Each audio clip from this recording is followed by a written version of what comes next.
오늘 나누실 성경 말씀은 시편 6편 1절에서 10절 말씀입니다. 시편 6편 1절에서 10절 말씀입니다.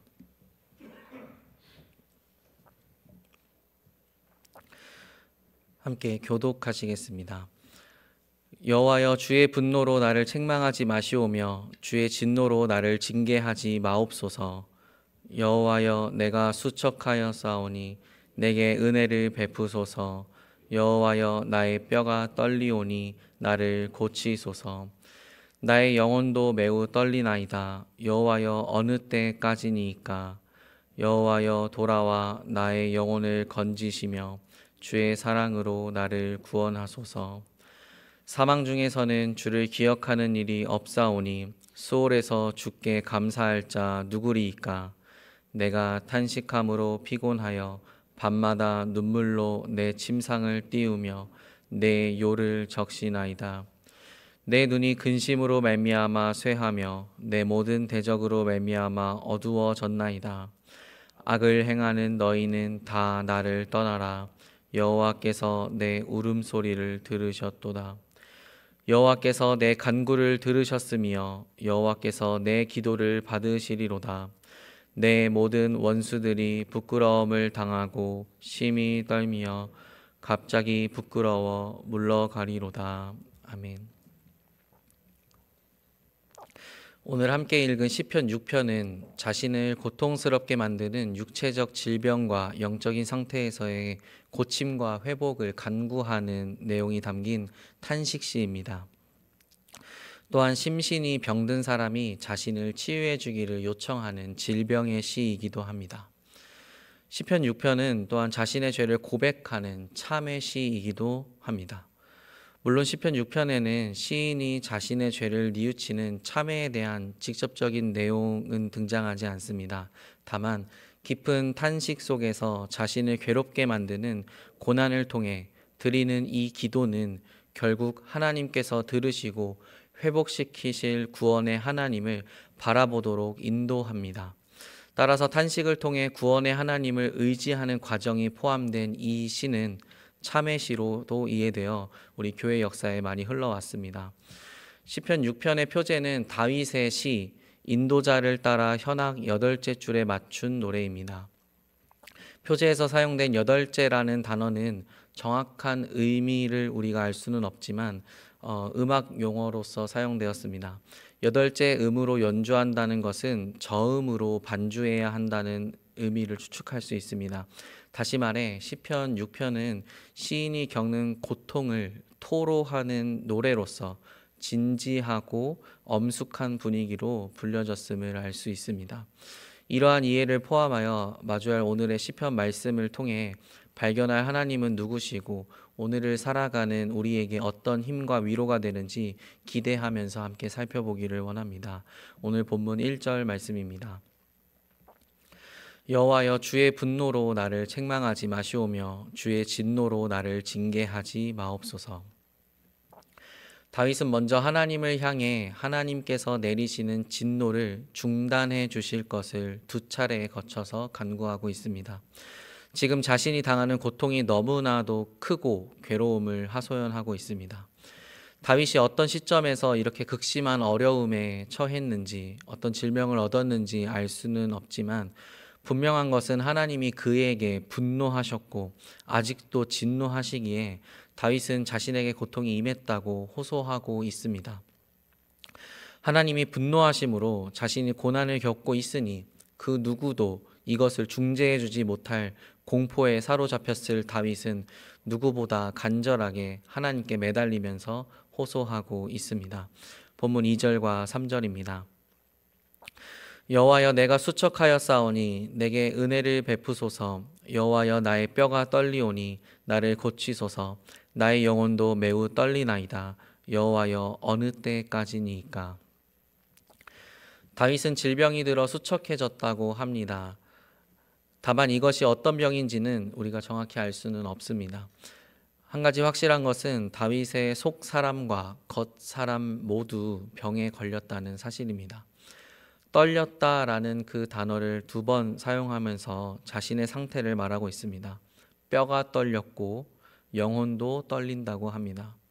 뼈는 히브리 문학에서 육체적인 존재를 나타내고 영혼은 내적 존재, 즉 영적 존재를 나타내는데 전인격이 모두 심히 떨릴 만큼 다윗의 몸과 영혼은 더 이상 감당하기 힘든 고통에 처했다는 것을 우리가 알 수 있습니다. 전능하신 하나님이 다윗에게 분노하시며 책망하셨습니다. 진노하시며 다윗을 징계하셨습니다. 하나님이 그를 치셨기 때문에 그 어떤 누구도 아무도 다윗을 도울 수가 없었습니다. 하지만 그러한 다윗을 다시 회복시킬 분도 하나님이라는 사실이 참으로 아이러니합니다. 이것을 이미 잘 알고 있던 다윗은 하나님의 은혜만을 구합니다. 비참한 자신의 상태를 고백드리며 구할 것은 오직 하나님의 은혜뿐이라며 말입니다. 그러나 고통이 너무나 심한 나머지 다윗은 도대체 이 고통이 언제까지 지속될 것인지 하나님께 다시 물을 수밖에 없게 됩니다. 이런 측면에서 성경의 구조와 배열적인 측면에서 볼 때 시편 앞에 욥기가 위치함이 참으로 흥미롭습니다. 고통을 마주하는 우리가 어떤 자세와 관점을 지니고 살아야 하는지 우리는 욥기를 통해서 배웠습니다. 욥기에서 배운 고통에 대한 지혜를 실천하는 방법이 시편이지 않을까 싶습니다. 시편은 하나님께 호소하는 좋은 샘플이기도 합니다. 다윗은 자신이 마주한 고통을 피하지 않고 하나님께 깊이 탄식했습니다. 자신이 겪는 고통을 하나님이 주셨음을 인지했더라도 그는 절대로 피하지 않고 하나님을 향했습니다. 오늘을 살아가는 우리도 각자가 처한 고통이 있을 것입니다. 너무나도 괴롭고 아프지만 그럼에도 불구하고 이 모든 것이 하나님의 뜻과 계획에 있음을 고백드리며 하나님께 나의 아픔과 고통을 토로하는 우리가 되기를 간절히 소망합니다. 고통의 몸부림 속에 잠시 숨을 고른 다윗은 하나님께 자신을 고통 속에서 구원해 주실 것을 재차 구합니다. 본문 4절에서 5절입니다. 여호와여 돌아와 나의 영혼을 건지시며 주의 사랑으로 나를 구원하소서. 사망 중에서는 주를 기억하는 일이 없사오니 수월에서 주께 감사할 자 누구리이까. 다윗은 여호와 하나님께 돌아와 달라고 합니다. 아마도 끔찍한 질병을 겪었던 다윗은 하나님이 자기를 버리심과 같은 상실을 체험했던 것으로 보입니다. 다윗은 용기를 내어 주님께 돌아오라고 간청한 후 자기의 영혼, 즉 생명을 구해 주실 것을 간구합니다. 다윗은 단순히 자신을 구원해 달라고 떼쓰지 않습니다. 다윗은 하나님이 자신을 반드시 구해 주셔야 하는, 치유해 주셔야 하는 근거를 제시합니다. 바로 주님의 사랑입니다. 사랑이라고 번역된 히브리 단어는 헤세드입니다. 하나님이 다윗의 하나님이 되고 다윗은 하나님의 백성이 된다는 그 언약의 사랑입니다. 언약의 하나님께 당당하게 요구할 근거가 바로 헤세드인 것입니다. 이스라엘이 출애굽하여 시내산에 도착해 언약을 맺었습니다. 그러나 그들은 끊임없이 언약의 하나님을 섬기고 따르기를 거절했습니다. 그러한 하나님은 자기 백성을 버리지 아니하시고 훈계하십니다. 그리고 다시 돌이키길 끊임없이 요청하고 계십니다. 다윗은 그 하나님을 의지하길 원했습니다. 다윗의 심정은 마치 이러했을 것입니다. 여호와 언약의 하나님, 이스라엘을 버리지 아니하시고 광야를 인도하시는 하나님, 주님의 다스림만을 지속적으로 거절했지만 그럼에도 불구하고 훈계하시며 회복의 손길을 주시는 하나님, 저는 하나님 당신을 알고 있습니다. 절대로 우리를 버리지 아니하시고 끝내 회복시키실 주님임을 신뢰하고 있습니다. 그러니 어서 저를 구원하여 주십시오. 다윗은 또한 사람이 죽으면 하나님을 기억할 수 없다고 고백합니다. 여기서 기억은 단순히 하나님을 추억하는 정도가 아닌 하나님을 예배하고 찬양하는 원동력으로서의 기억을 의미합니다. 우리는 하나님의 무엇을 찬양할 수 있습니까? 바로 하나님의 신실함을 찬양할 수 있습니다. 하나님이 과거에도 이와 같이 행하셨으니 오늘도 내일도 이와 같이 행하실 것이라는 주님의 신실입니다. 사람이 죽으면 주님의 신실함을 온전히 찬양할 수 없으니 그 전에 자기를 구원해 달라는 다윗의 간절함을 엿볼 수 있습니다. 이어서 6절에서 7절입니다. 내가 탄식함으로 피곤하여 밤마다 눈물로 내 침상을 띄우며 내 요를 적시나이다. 내 눈이 근심으로 말미암아 쇠하며 내 모든 대적으로 말미암아 어두워졌나이다. 다윗은 침상이 떠다니며 이불을 적실 만큼 눈물을 많이 흘렸습니다.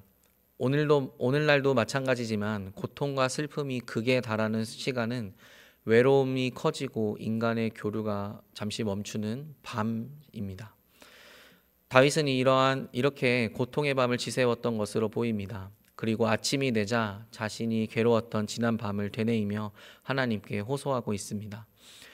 7절에 눈에 대해 이야기합니다. 성경에서 눈은 주로 힘과 건강을 상징하는데 눈이 쇠하고 어두워졌다는 것을 통해 다윗이 감당하는 고통이 극심함을 잘 보여주고 있습니다.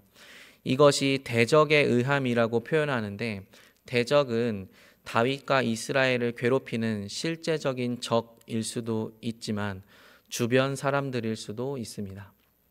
왜냐하면 욥과 친구들 같이 고대 이스라엘 사회에서 질병은 하나님의 심판을 받는 죄인으로 치부되었습니다. 따라서 질병으로 고통당하는 다윗의 주변 사람들이 자신을 정죄하는 적이 되었다는 표현일 수 있습니다. 어찌되었든 다윗은 현재 영적 또 감정적, 육체적 모두 여유를 갖지 못하는 밑바닥에 도달했음을 볼 수 있습니다. 오늘 본문 시의 마지막 부분입니다. 8절에서 10절입니다. 악을 행하는 너희는 다 나를 떠나라. 여호와께서 내 울음소리를 들으셨도다. 여호와께서 내 간구를 들으셨으며 여호와께서 내 기도를 받으시리로다. 내 모든 원수들이 부끄러움을 당하고 심히 떨며 갑자기 부끄러워 물러가리로다. 탄식 시의 마지막은 하나님이 자신의 탄식을 들으시고 응답하실 것이라는 확신입니다. 다윗은 앞서 언급했던 대적에 대해 이야기합니다. 슬픔이 가득하고 믿음이 연약해졌을 때 적들은 다윗을 흔들었을 것입니다. 그러나 하나님을 향한 믿음의 확신이 더해지니 이제 자신 있게 그들을 물리칠 수 있게 되었습니다. 하나님이 자기의 탄식을 들으셨으니 이제 문제가 문제로 보이지 않습니다. 9절의 동사의 시제가 흥미롭습니다. 지금까지 탄식했던 자신의 기도를 하나님께서 이미 들으셨습니다. 그리고 그 응답을 이제 이루신다는 미래의 소망을 암시하고 있습니다. 다윗의 믿음은 너무나 견고해졌습니다. 10절은 다윗이 소원하고 받을 구원의 과정이라고 볼 수 있습니다. 자신의 육체와 영혼이 비록 떨렸었지만 이제 적들이 떨게 될 것입니다. 그리고 하나님이 자기에게 돌아와 주실 것을 간구했고 이제 적들이 돌아갈 것입니다. 우리가 오늘 겪는 고난이 우리의 걸음을 지치게 만들 수 있습니다. 특히나 육신의 질병은 투병하는 사람은 말할 수 없는 고통을 동반시키며 간병하는 주변인들로 하여금 아픔을 주길 마련입니다.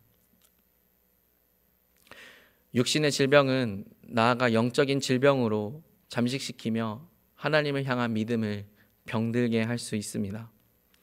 그러나 오늘 말씀은 하나님께 탄식을 드리며 이 모든 과정이 나는 이해할 수 없어도 깊은 하나님의 뜻과 계획에 있음을 고백하도록 안내하고 있습니다.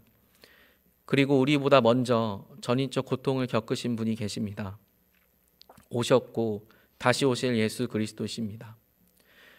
주님이 우리의 모든 아픔을 겪으셨고 십자가에서 영원한 생명을 흘려보내시어 우리를 살리셨으니 오늘 이 하루 하나님을 향해 창문을 열고 담대한 걸음을 내딛기 원합니다. 오늘 우리가 겪는 아픔이 신실하신 하나님을 향한 믿음을 더욱 견고하게 해줄 마중물이 될 수도 있지 않겠습니까? 기도하시겠습니다.